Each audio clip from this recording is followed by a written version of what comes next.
Iran is striking back hard. Israeli oil hub and cities. እስራኤል በኢራን ሚሳኤል ተመታ ጉዳት ደርሶባታል። אנחנו נמשיך לקטוש את איראן. መርዶውን ለዋሽንግተን ልከዋል። Iran keeps firing wave after wave. የነዳጅ ማጠራቀሚያ ጋኖችን በመምታት ከፍተኛ የእሳት አደጋም አስከትሏል። It dubs Operation True Promise 4. ኢራን 3 የክሩዝ ሚሳኤሎችን ወደ ሀገሪቱ ያስወነጨፈች ሲሆን ሶስተኛው ግን መርከብ መጥቷል።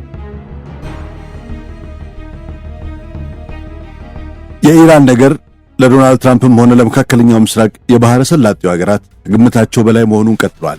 የሚወጡት መረጃዎችም አስፈሪ አስገራሚም እየሆኑ ነው። ለዚህም ማሳያ የሚሆነው ዛሬም ኢራን አረቦቹን የአሜሪካ ተላላኪ ሀገራት በድሮን ስትደበድብ አድራ ማርፈዷል። የኢራን ድሮኖች በኩዌት ባህሬንና በተባበሩት አረብ ኤሚሬትስ ላይ ሲዘንቡ አድረዋል። በአሜሪካ በእስራኤልና በኢራን መካከል የሚካሄደው ጦርነት 5ኛ ሳምንቱን በያዘበት በዚህ ወቅት የኢራን ድሮኖች በኩዌት ዓለም አቀፍ አውሮፕላን ማረፊያ የሚገኙ የነዳጅ ማጠራቀሚያ ጋኖችን በመምታት ከፍተኛ የእሳት አደጋም አስከትለዋል። የኩዌት ሲቪል አቪዬሽን ባለስልጣን ቃል አቀባይ አብዱላህ አል-ራጃሂ እንደተናገሩት አውሮፕላን ማረፊያው ከኢራንና ከራሷ ከምትደግፋቸው የታጠቁ ቡድኖች ለተሰነዘረ ጥቃት ተጋልጧል። ጥቃቱ በነዳጅ ጋኖች ላይ ያነጣጠረ ቢሆንም የደረሰው ጉዳት የንብረት ብቻ እንደሆነና በሰው ላይ የደረሰ ጉዳት አለመኖሩን የኩዌት የዜና አገልግሎት ዘግቧል። በተመሳሳይ ሁኔታ የባህሬን የሀገር ውስጥ ጉዳይ ሚኒስትር የአንድ ኩባንያ ተቋም በኢራን ጥቃት ምክንያት በቃጠለው መመታቱንና የእሳት አደጋ ሰራተኞች እሳቱን ለመቆጣጠር እየሰሩ መሆኑን አስታውቋል። በሌላ በኩል ደግሞ በኳታር ዋና ከተማ ዶሃ አቅራቢያ አንዲት የነዳጅ ጫኝ መርከብ በኢራን ሚሳኤል ተመታ ጉዳት ደርሶባታል። የኳታር መከላከያ ሚኒስቴር እንዳረጋገጠው ኢራን 3 የክሩዝ ሚሳኤሎችን ወደ ሀገሪቱ ያስወነጨፈች ሲሆን ሁለቱ ቢመክኑም ሶስተኛው ግን ለኳታር ኢነርጂ የምትገለገል መርከብ መጥቷል። ይህ ጥቃት የተፈጸመው ባለፈው ወር በኢራን ሚሳኤሎች ከፍተኛ ጉዳት በደረሰበት የራስ ላፋ የጋዝ ማምረቻ ማዕከል አቅራቢያ ነበር። በተባበሩት አረብ ኤሚሬትስ ደግሞ የኢራን ድሮን ሲመክን የተበተነ ስብርባሪ በፋይጃይራ ከተማ በሚገኝ አንድ እርሻ ላይ ወድቆ የአንድ ባንግላዴሻዊ ዜጋ ሕይወት ማለፉም ተረጋግጧል። ሳውዲ አረቢያን በርካታ ድሮኖችን መታመጣሏን ተናግራለች።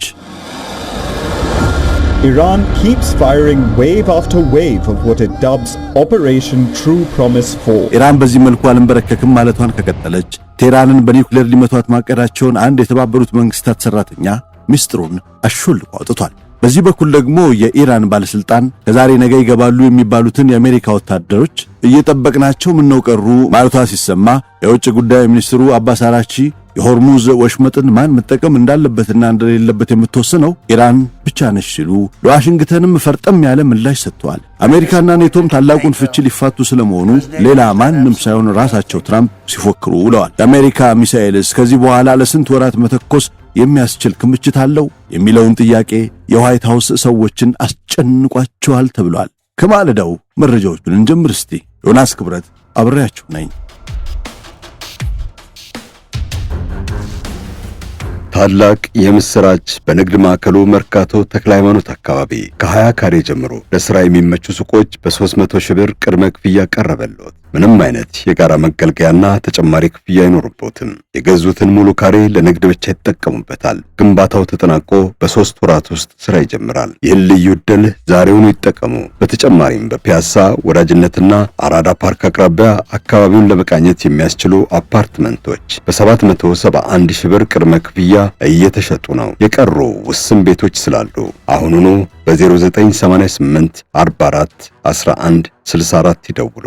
ዋትስአፕ እና በቴሌግራምም ማነጋገር ይቻላል። የኢራን የውጭ ጉዳይ ሚኒስትር አባስ አራቺ ሮብ ዕለት ከአልጀዚራ ጋር ባደረጉት ልዩ ቆይታ ከአሜሪካ ጋር ስላላቸው ግንኙነት፣ ስለ ሆርሙዝ ወንዝ ወደፊት ዕጣ ፈንታና ከአሜሪካ ሊሰነዘር ስለሚችለው የምድር ወረራ ዝርዝር ማብራሪያ ሰጥተዋል። አርጋቺ ከፕሬዝዳንት ትራምፕ የሰላም መልእክተኛ ስቲቭ ዊትኮፍ ጋር ቀጥተኛ የጽሑፍ መልእክቶችን እንደሚለዋወጡ አረጋግጠዋል። ይሁን እንጂ ይህ ግንኙነት ድርድር ተብሎ ሊጠራ እንደማይችል አሳስበዋል። መልእክቶችን በቀጥታ እቀበላለሁ፣ ይህ ግን በድርድር ላይ ነን ማለት አይደለም ያሉት ሚኒስትሩ በኢራን በኩል ከማንኛውም ወገን ጋር የሚደረግ ድርድር አለመኖሩን ገልጸዋል። ኢራን ከአሜሪካ ጋር ያላትን የእምነት ደረጃ ዜሮ መሆኑን የገለጹት አርጋቺ ለዚህም ምክንያቱ አሜሪካ ቀደም ሲል ከኒውክሌር ስምምነቱ መውጣቷና በድርድር ወቅት ጥቃት መሰንዘሯ መሆኑንም በግልጽ አስረድተዋል። የሆርሙዝ ወንዝ ግዛታዊ ቁጥጥር በኢራንና በኦማን እጅ ያለ በመሆኑ ከጦርነቱ በኋላ የወንዙን የወደፊት ዕጣ ፈንታ የሚወስኑት እነዚህ ሁለት ሀገራት ብቻ ናቸው ሲሉ መርዶውን ለዋሽንግተን ልከዋል።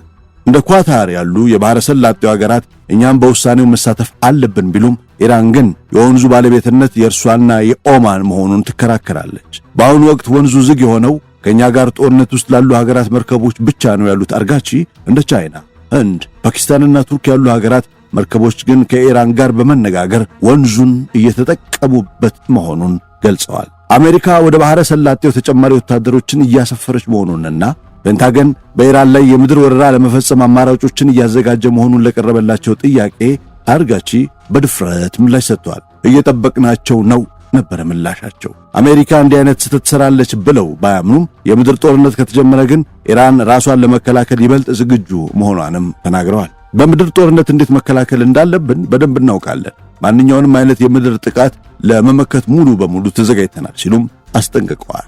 ይህ የኢራን አልበገር ያለ ጠንካራ አቋም ጦርነቱ ትራምፕ እንዳሰቡት በቀላሉ የሚጠናቀቅ ሳይሆን ረጅም ጊዜ ሊፈጅና ከፍተኛ መስዋዕትነት ሊያስከፍል እንደሚችል አመላካች ሆኖም ተቆጥሯል። በዚህ መሃል የኢራን ድሮን የሚወርድባት የተባበሩት አረብ ኤሚሬትስ ጦርነቱን ለመቀላቀል መወሰኗም ተሰምቷል። ኤሚሬትስ በኢራን ቁጥጥር ስር የወደቀውንና ለዓለም የንግድ እንቅስቃሴ ወሳኝ የሆነውን የሆርሙዝ ሰርጥን በኃይል ለመክፈት ወታደራዊ እርምጃ ለመውሰድ መዘጋጀቷን የዎል ስትሪት ጆርናል ልዩ ዘገባም ሰሞኑን ተናግሯል። ከሀገሪቱ እስካሁን በጦርነት ቀጥተኛ ተሳትፎ ከማድረግ ተቆጥባ የነበረ ቢሆንም ኢራን በወንዙ ላይ የጣለችው እገዳና የምታስከፍለው የትራንዚት ክፍያ በኤሚሬትስ ኢኮኖሚ ላይ ከፍተኛ ጉዳት እያደረሰ መሆኑ የአቋም ለውጥ እንድታደርግ አስገድዷታል። የኤሚሬትስ ባለስልጣናት እንደገለጹት የሆርሙዝ ወንዝ ተዘግቶ መቀጠል ለሀገሪቱ ሕልውና አደገኛ በመሆኑ ከአሜሪካና ከእስራኤል ኃይሎች ጋር በመተባበር በኢራን ላይ የሚሰነዘረውን ወታደራዊ ጥቃት ለመቀላቀል ዝግጁ ነን ብለዋል። ይህ የኤሚሬትስ ውሳኔ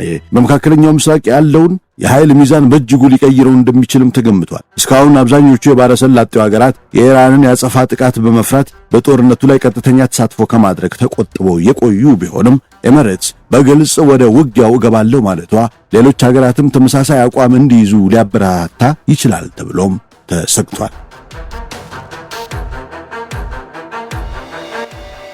አሜሪካም የኤሚሬትስን ወታደራዊ ድጋፍና የአየር ክልል አጠቃቀም ማግኘቷ በኢራን ላይ የምታደርገውን የአየርና የባህር ላይ ዘመቻ ይበልጥ ለማስፋት እድል ይሰጣታል ያሉትም ተንታኞች አሉ። በተለይም ኤሚሬትስ ያሏት ዘመናዊ የጦር መርከቦችና የሚሳኤል መከላከያ ስርዓቶች በሆርሙዝ ወንዝ አካባቢ ያለውን የኢራን የበላይነት ለመስበር ወሳኝ ሚና ይኖራቸዋል ይባላል። ይሁን እንጂ የእርምጃ ኤሚሬትስን ለከፋ የኢራን የሚሳኤልና የድሮን ጥቃት ሊያጋልጣት እንደሚችልም እየተሰጋ ነው። ኢራን ቀደም ሲል ባስተላለፈችው ማስጠንቀቂያ ማንኛውንም የአሜሪካንን ጥቃት የሚደግፍ የክልሉ ሀገር የጥቃት ኢላማ እንደሚሆን ገልጻለች። ሆኖም ኤሚሬትስ የሆርሙዝ ወንዝ ዝግ ሆኖ ከሚቀጥልና ኢኮኖሚያችን ከሚወድም ዋጋ ከፍለን መንገዱን ማስከፈት ይሻለናል የሚል ምርጫ ውስጥ የገባች ይመስላል። ይህ አዲስ ክስተት በመካከለኛው ምስራቅ እየተካሄደ ያለው ጦርነት ወደ አጠቃላይ ቀጠናዊ ጦርነት የመሸጋገር ዕድሉን እጅግ አሳድጎታልም ተብሏል። ምንም እንኳን ዱባይ ጦርነት ውስጥ በቀጥታ ገባለሁ ያለች የመጀመሪያዋ የባህረ ሰላጤው ሀገር ብትሆንም ቅሉ የኢራን አብዮታዊ ዘብ ከድሮኖቹ ጥቃት ባለፈ አዲስ የጥቃት ስልት ይዤ መጥቻለሁ እያለ ነው። የኢራን አብዮታዊ ዘቡ ዱባይን ጨምሮ በሌሎች የመካከለኛው ምስራቅ አገራት ውስጥ የሚገኙ 18 ግዙፍ የአሜሪካ የቴክኖሎጂ ኩባንያዎችን እንደሚደብድብ አስጠንቅቋል። ዘቡ ባወጣው አዲስ መግለጫ አሜሪካና እስራኤል የኢራንን አመራሮች ኢላማ ማድረጋቸውን ካላቆሙ በመካከለኛው ምስራቅ የሚንቀሳቀሱ የአሜሪካ የቴክኖሎጂና የመከላከያ ተቋማትን እንደሚያወድም አስጠንቅቋል። በመንግስት በሚደገፈው የታስኒም የዜና ወኪል በኩል የወጣው መግለጫ ያጸፋው ጥቃቱ ሰሞኑን ሊሰነዘር እንደሚችል በመጠቆም በእነዚህ ተቋማት አካባቢ የሚኖሩ ነዋሪዎችና ሰራተኞች እስከ 1 ኪሎ ሜትር ርቀት ድረስ አካባቢውን ለቀው እንዲወጡ መክሯል። ኢራን እነዚህን ኩባንያዎች ኢላማ ያደረገችው በሽብርተኝነት ድርጅቶች ውስጥ በቀጥታ እየተሳተፉ ነው በሚል ክስ ነው። በጥቃት ዝርዝሩ ውስጥ የተካተቱት 18 ኩባንያዎች በዓለም አቀፍ ደረጃ የሚታወቁ ግዙፍ ተቋማት ሲሆኑ ከእነርሱም መካከል ኤችፒ፣ ኢንቴል፣ ኦራክል፣ ማይክሮሶፍት፣ አፕል፣ ጎግል፣ ሜታና ቦይንግ ይገኙበታል። እነዚህ ኩባንያዎችም በተለይም የቴክኖሎጂ ውጤቶቻቸው ለወታደራዊ አገልግሎት እያዋሉ ነው በሚል የኢራን አዲስ የጥቃት ኢላማ ተብለው ተፈርጀዋል፣ ተመድበዋል። ማይክሮሶፍት በዚህ ጉዳይ ላይ አስተያየት ለመስጠት ፈቃደኛ ያልሆነ ሲሆን ሌሎቹ ኩባንያዎች እስካሁን ይፋ ምላሽ አልሰጡም። ኢራን እነዚህን ኩባንያዎች በመካከለኛው ምስራቅና በእስራኤል ባላቸው መሠረተ ልማቶች አማካኝነት ጥቃት እንደምትሰነዝርባቸው ደግማ ማስጠንቀቋ ጦርነቱ ከመደበኛ ውጊያ ባለፈ ወደ ከፍተኛ የቴክኖሎጂና የሳይበር ጦርነት እየተሸጋገረ መሆኑንም ያሳያል አስብሏል። የተባበሩት መንግስታት ድርጅት ዲፕሎማት በኢራን ላይ የታቀደውን የኒውክሌር ጥቃት ለማጋለጥ ስራቸውን ለቀቁ። በተባበሩት መንግስታት ድርጅት የፓትሪዮቲክ ቪዥን አሶሲዬሽን መንግስታዊ ያልሆነ ድርጅት ተወካይ የነበሩት ዲፕሎማት መሐመድ ሳፋ ዓለም አቀፉ ድርጅት በኢራን ላይ የኒውክሌር መሳሪያ ሊሰራ የሚችልበትን ሁኔታ እያመቻቸ ነው በማለት ከስራቸው መልቀቃቸውን አስታውቀዋል። ሳፋ ይህንን እጅግ ምስጢራዊ መረጃ ለዓለም ለማሾለክ ሲሉ የዲፕሎማሲ ስራቸውን መተዋቸውንም ገልጸዋል። በተባበሩት መንግስታት ድርጅት ውስጥ ያሉ አንዳንድ ከፍተኛ ባለስልጣናት ድርጅቱን ሳይሆን አያሌ የሆኑ ጦረኛ ቡድኖችን እያገለገሉ መሆናቸውን ከሰዋል። ዲፕሎማቱ በማህበራዊ ገጻቸው ላይ የኢራን ዋና ከተማ ቴህራንን ፎቶ በመለጠፍ ባስተላለፉት መልእክት ይህች ቴህራን ናት፣ ጦርነት ለምትናፍቁና በቦምብ ለመደብደብ ለምትጓጉ አላዋቂዎችና በረሃ ብቻ ይመስላችሁ ለነበረው ሁሉ ቴህራን 10 ሚሊዮን ህዝብ የሚኖርባት ድንቅ ከተማ ናት ብለዋል። አክለውም በከተማዋ ውስጥ ሕፃናት፣ ቤተሰቦችና ህልም ያላቸው ተራ ሰራተኞች እንደሚኖሩ በመጥቀስ በዋሽንግተን፣ በበርሊን፣ በፓሪስ ወይንም በለንደን ላይ የኒውክሌር ቦምብ ቢጣል ምን ሊሰማችሁ እንደሚችሉ አስቡት። ጦርነት መፈለግ የህመም ምልክት ነው ሲሉም ወቅሰዋል።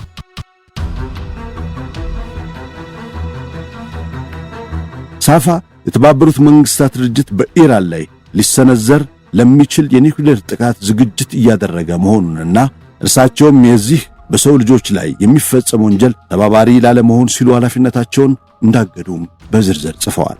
ይህ አስደንጋጭ መግለጫ የወጣው የዓለም ጤና ድርጅት ባለስልጣናት በአሜሪካ በእስራኤልና በኢራን መካከል ያለው ጦርነት ከተባባሰ ከሁሉ የከፋው ሁኔታ እየተባለው የኒውክሌር እልቂት ሊከሰት እንደሚችል ስጋታቸውን በገለጹ ማግስት ነው።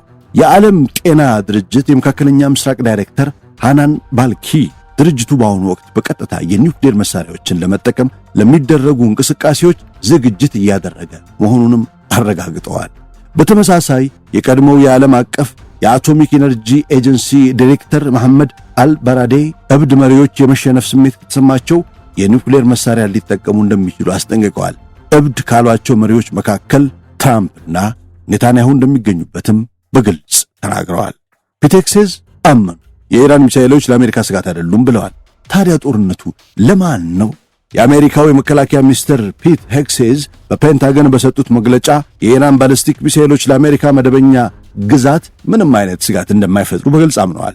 ይህ መግለጫ ዋይት ሃውስ ኢራን ለአሜሪካ ስጋት ነች በማለት ሲያሰራጭ የነበረውን ትርክት ውድቅ የሚያደርግ ነው ተብሎለታል። ሄግሴዝ እንደተናገሩትም የኢራን ሚሳኤሎች አሜሪካ ድረስ የመድረስ አቅም የሌላቸው በመሆኑ ዋሽንግተን በጦርነት ውስጥ የገባችው በአካባቢው ያሉ አጋሮቿና ጥቅሞቿን ለመጠበቅ እና ለማስጠበቅ ብቻ ነው ብለዋል። በዚህም ምክንያት ፕሬዚዳንት ትራምፕ የአውሮፓ አጋሮች በተለይም ብሪታንያ በሆርሙዝ ወንዝ አቅራቢያ የሚደረገውን ፍልሚያ እንዲቀላቀሉና ለራሳቸው መዋጋት እንዲማሩ ጥብቅ ትዕዛዝ አስተላልፈዋል ብለዋል። ይሁን እንጂ የትራምፕ መንግስት በጦርነቱ የበላይነቱን ይዣለሁ ቢልም በሀገር ውስጥ ያለው የኢኮኖሚ ጫና ግን ተቃራኒውን እያሳየ ነው። በአሜሪካ የነዳጅ ዋጋ በአንድ ጋሎን $4 በላይ ማሻቀቡ የትራምፕን አስተዳደር ለከፍተኛ ህዝባዊ ቅሬታ ዳርጎታል። ኢራን የሆርሙዝ ወንዝን ከጥቅም ውጪ በማድረግ የዓለምን የነዳጅ ፍሰት እያስተጓገለች ሲሆን ይህም የአሜሪካን ወታደራዊ ጡንቻ በኢኮኖሚ አድካም ለመፈተን የታለመ ስልት ይመስላል። ሄግሴዝ የኢራን ወታደራዊ አቅምና ሞራል መላሸቁን ቢናገሩም ገለልተኛ የደህንነት ተመራማሪዎች ግን ኢራን አሁንም ድሮኖችንና ሚሳኤሎችን በመደበኛ ፍጥነትና ይበልጥ በረቀቀ ኢላማ እየተኮሰች መሆኗን መረጃዎችን ዋቢ በማድረግ ይከራከራሉ። በተለይም ባለፉት 24 ሰዓታት ውስጥ የታየው የጥቃት መቀነስ የአሜሪካ ጥቃት ውጤት መሆኑን ሄግሴዝ ቢገልጹ፣ በተቃራኒው ግን ኢራን ጥቃቶቿን ይበልጥ ውጤታማ በሆነ ስልታዊ ኢላማዎች ላይ እያተኮረች መሆኑም ተስተውሏል። የኢራን አብዮታዊ ዘብ በአካባቢው በሚገኙ 18 የአሜሪካ ኮርፖሬሽኖች ላይ ቀጥተኛ ጥቃት እንደሚሰነዘር ማስጠንቀቂያ መስጠቱ ጦርነቱ ከመደበኛ ወታደራዊ ግጭት ወጥቶ ወደ ከፍተኛ ኢኮኖሚና ተቋማት ውድመት እየተሸጋገረ መሆኑን ያሳያል አስብሏል። ይህም አሜሪካ የበላይነቱን ይዣለው ብትልም በመሬት ላይ ያለው እውነታ ግን ጦርነቱ ረዥም ጊዜ የሚፈጅና ከፍተኛ ዋጋ የሚያስከፍል መሆኑን የሚያመለክት ስለመሆኑ ብዙ ታዛቢዎች ይናገራሉ።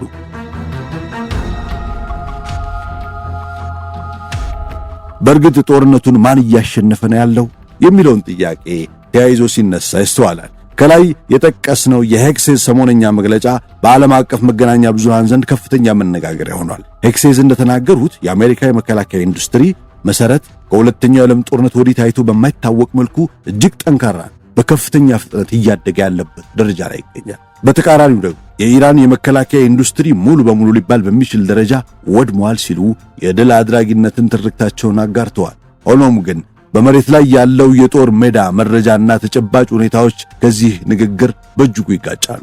አሜሪካ በአሁኑ ወቅት የሚሳኤል ክምችቷ በማይተካ ደረጃ እየተመናመነባት ሲሆን በሚሊዮን የሚቆጠር ዶላር የሚያወጡ ውድ የአየር መከላከያ ሚሳኤሎች በጣም ርካሽ የሆኑ የኢራን ድሮኖችን ለመምታት እየዋሉ ነው። ይህ ደግሞ አሜሪካ ለከፍተኛ የንብረትና የቁሳቁስ ኪሳራ እየዳረጋት ይገኛል። ከዚህ ባለፈም የአሜሪካ የጦር መሳሪያ ግንባታ በቻይና ቁጥጥር ስር ባሉ ወሳኝ ማዕድናት ላይ ጥገኛነት ማሳየቱ ረጅም ጊዜ በሚፈጅ ጦርነት ውስጥ አሜሪካን ለከፍተኛ ስትራቴጂካዊ አደጋ ማጋለጡ አይቀሬ ነው እየተባለ ነው።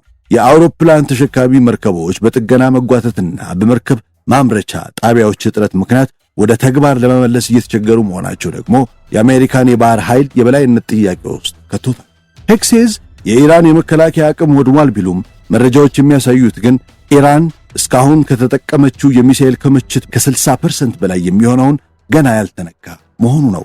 ኢራን በቀን 400 ድሮኖችን የማምረት አቅም ያላት ሲሆን በከርሰ ምድር ውስጥ የገነባችው የሚሳኤል ከተሞችና ሰፋፊ የዋሻ መረቦች የማጥቃት አቅሟ ከአየር ድብደባ ተርፎ በፍጥነት እንዲያገግም ረድቷታል፣ አስችሏታል።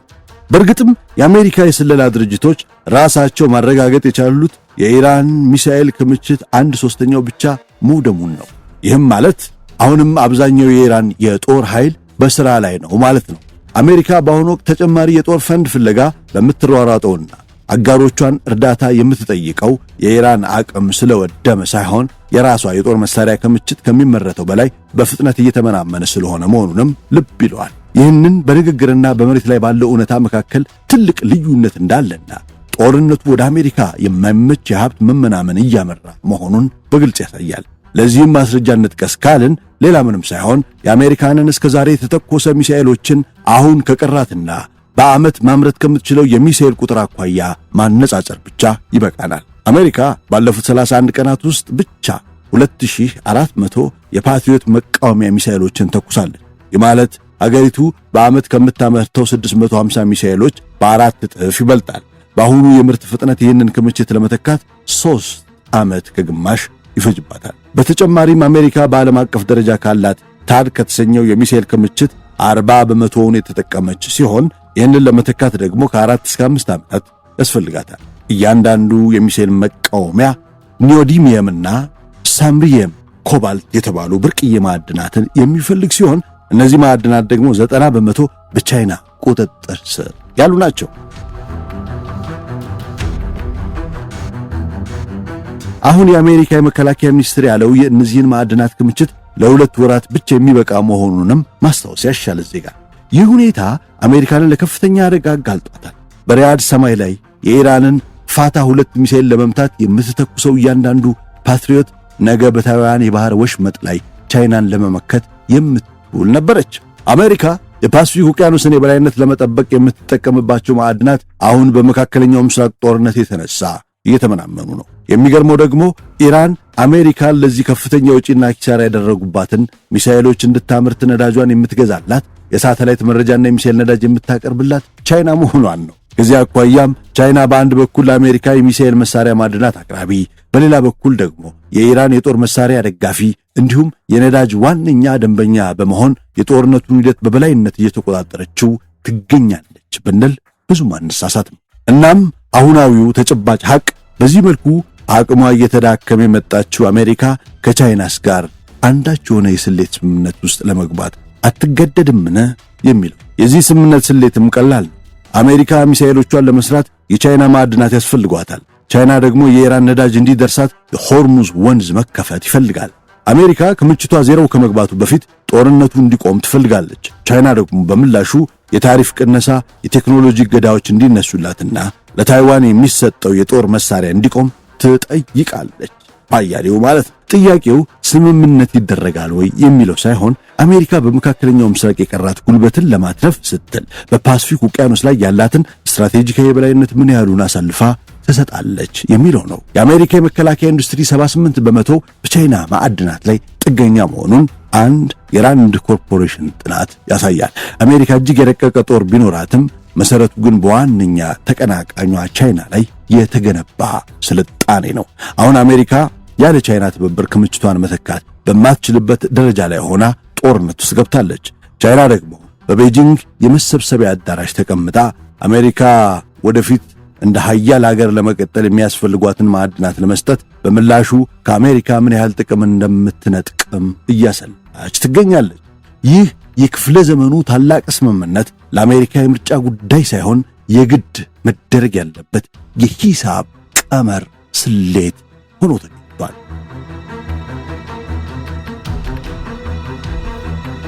በዛሬው የሳሎን ትረካችን ማጠቃለያ ላይ በትራምፕና በኔቶ አጋሮች መካከል የተፈጠረውን ከፍተኛ ፍጥጫ እንዳሰስ አድርገነው እናልፋለን። በኢራን ላይ የተካሄደ ያለው የአሜሪካና የእስራኤል ጦርነት በዋሽንግተንና በኔቶ አጋሮቿ መካከል ታይቶ የማይታወቅ ከፍተኛ መከፋፈል ፈጥሯል። እንደ ስፔን፣ ጣሊያንና ፖላንድ ያሉ ሀገራት አሜሪካ በኢራን ላይ ለምታደርገው ጥቃት የአየር ክልላቸውን ከመዝጋት ባለፈ የጦር መርከቦችንና የአየር ላይ መከላከያ ስርዓቶችን ለማንቀሳቀስ የቀረበላቸውን ጥያቄ ውድቅ እያደረጉት ይገኛሉ። በተለይም ስፔን የአየር ክልሏን ለአሜሪካ የጦር አውሮፕላኖች ዝግ ስታደርግ፣ ጣሊያን ደግሞ ወደ መካከለኛው ምስራቅ የሚጓዙ አውሮፕላኖችን በሲሲሊ ደሴት በሚገኘው የጦር ሰፈሯ ላይ እንዳያርፉ ከልክላለች። ይህም አሜሪካ በዓለም አቀፍ መድረክ ላይ ያላት መገለል እየጨመረ መምጣቱን የሚያሳይ ሲሆን የኔቶ አባል ሀገራት ለአሜሪካ ጦርነት ስንል ራሳችንን ለኢራን ጥቃት አናጋልጥም በሚል ጠንካራ አቋም እንዲይዙ አድርጓቸዋል። የአሜሪካው ፕሬዝዳንት ዶናልድ ትራምፕ በአውሮፓ አጋሮቻቸው ላይ ያላቸውን ቅሬታ በማህበራዊ ገጽ ባሰፈሩት መልእክት ገልጸዋል። በተለይም ፈረንሳይና ብሪታንያ በጦርነቱ አሜሪካንን ባለመደገፋቸው አሜሪካ ይህንን ውለታ ቢስነት አትረሳውም ሲሉ አስጠንቅቀዋል። መከላከያ ሚኒስትሩ ፒት ሄግሴዝም ቢሆኑ የኔቶ አባል ሀገራት አሜሪካንን ካልረዱ አሜሪካም አንድ አገር ሲጠቃ ሁሉም እንደተጠቃ ይቆጠራል የሚለውን የኔቶን አንቀጽ 5 ላታከብር እንደምትችል ፍንጭ ሰጥተዋል። አውሮፓውያን ግን አሜሪካ በራሷ ፍላጎት በጀመረችውን እነርሱ ባልመከሩበት ጦርነት ውስጥ ገብተው የኢራን የሚሳኤል ኢላማ መሆን እንደማይፈልጉ በግልጽ እያሳዩ ነው። ኢራንም በበኩሏ የሆርሙዝ ወንዝን በመቆጣጠር የአሜሪካና የእስራኤል ግንኙነት የሌላቸውን መርከቦች ብቻ ማሳለፍ እየሞከረች ሲሆን ይህም ለአውሮፓ ሀገራት ትልቅ የኃይል አቅርቦት ስጋት ደቅኗል። ትራምፕ በቅርቡ ለሰጡት አወዛጋቢ ምላሽ አውሮፓውያን ለራሳቸው መዋጋት ካልቻሉ አሜሪካ ከእንግዲህ እንደማትረዳቸው ገልጸዋል። የኢራን ወታደራዊ አቅም ደክሟል፣ የቀረው ከባድ ሥራ ተሰርቷል፣ ስለዚህ ነዳጃችሁን ራሳችሁ ሂዱና ውሰዱ በማለት አጋሮቻቸውን አጣጥለዋል። ፕሬዚዳንት ትራምፕ ሰሞኑን ኔቶ የወረቀት አንበሳ ነው ሲሉ አሜሪካንን ከኔቶ ለማስወጣት እያሰቡ መሆኑንም አስታውቀዋል። ፕሬዚዳንት ዶናልድ ትራምፕ ለቴሌግራፍ በሰጡት ልዩ ቃለ ምልልስ አሜሪካ ከኔቶ የጦር ቃል ኪዳን ድርጅት እንደምትወጣ በጽኑ እያሰቡ መሆኑን ገልጸዋል። የኔቶ አባል ሀገራት አሜሪካ በኢራን ላይ የከፈተችውን ጦርነት ለመቀላቀል ፈቃደኛ ባለመሆናቸው ትራምፕ ጥምረቱን የወረቀት አንበሳ ሲሉም አጣጥለውታል። አሜሪካ ከድርጅቱ እንድትወጣ የቀረበው ሐሳብ አሁን ከድጋሚ ምርመራ በላይ መሆኑን የገለጹት ፕሬዝዳንቱ አውሮፓ አስተማማኝ የደህንነት አጋር መሆኗ ማብቃቱን በግልጽ አመልክተዋል። ትራምፕ አክለውም የሩሲያው ፕሬዝዳንት ፑቲንም ቢሆኑ ኔቶ ደካማ መሆኑን ቀድመው ያውቁ እንደነበረም ተናግረዋል። ትራምፕ በተለይም የብሪታንያውን ጠቅላይ ሚኒስትር ሰር ኬር ስታርመርን በጦርነት ውስጥ አልገባም ማለታቸውን ክፉኛ ነቅፈዋል። ብሪታንያ የባህር ኃይል የላትም ያሉት ትራምፕ አሮጌና የማይሰሩ አውሮፕላን ተሸካሚ መርከቦች ነው ያላችሁ ሲሉም አጣጥሏቸዋል። ጠቅላይ ሚኒስትሩ ለመከላከያ በቂ በጀት ከመመደብ ይልቅ የነዳጅ ዋጋን ሰማይ በሚሰቅሉ ውድ የንፋስ ኃይል ማመንጫዎች ላይ ብቻ ትኩረት ያደርጋሉ ሲሉ ሞቅሰዋል። ለዚህ ምላሽ የሰጡት ስታርመር ግን ይህ የኛ ጦርነት አይደል፣ ወደዚህ ግጭት አንጎተትም በማለት የብሪታንያን ጥቅም ለማስጠበቅ ከአውሮፓ ሀገራት ጋር ይበልጥ እንደሚቀራረቡ አስታውቀዋል። በአሁኑ ወቅት በኢራን ጦርነት ምክንያት በሆርሙዝ ወንዝ በኩል የሚያልፈው የዓለም የነዳጅ ዋጋ በከፍተኛ ሁኔታ እየናረ ነው። አሜሪካ አጋሮቿ የጦር መርከቦቻቸውን ልከው ወንዙን እንዲከፍቱ ብትጠይቅም አውሮፓውያን ግን አሜሪካ በራሷ ፍላጎት የጀመረችውን ጦርነት አንደግፍም በማለት ጥያቄውን ውድቅ አድርገውታል።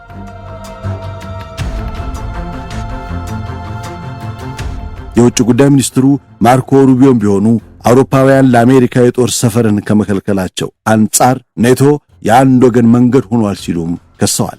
ይህም የአሜሪካ ከጦርነቱ በኋላ በኔቶ ውስጥ ያላትን ቆይታ እንድትመረመር እንደሚያስገድዳትም ገልጸዋል። ፕሬዝዳንት ትራምፕ ረቡዕ ምሽት ለሕዝብ በሚያደርጉት ንግግር ስለ ጦርነቱ ዝርዝር መረጃ ይሰጣሉ ተብሎም ተጠብቋል። ቀደም ሲል ጦርነቱ በሁለቱ ወይንም በ3 ሳምንታት ውስጥ ሊያልቅ እንደሚችል ቢናገሩም አሁን ግን ከአውሮፓ አጋሮቻቸው ጋር የገቡበት ፍጥጫ የዓለምን የፖለቲካ መዋቅር ሊቀይረው እንደሚችል እየታየ ነው።